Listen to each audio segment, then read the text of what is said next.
10 Tips for Preventive Maintenance, Part 1. Number 1. Schedule maintenance.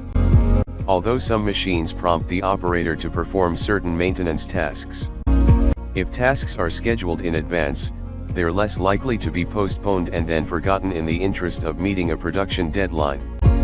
The more you use a machine, the more abuse it takes, so plan machine maintenance frequencies accordingly. Number 2. Employees accountable.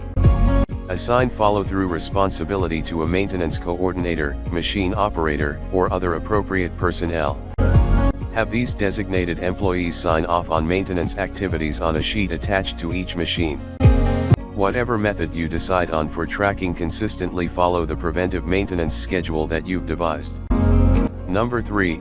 Preventive maintenance tasks. Greasing the rack and pinion of a beam saw, for instance, can cause grease and sawdust to solidify inside the gears over time.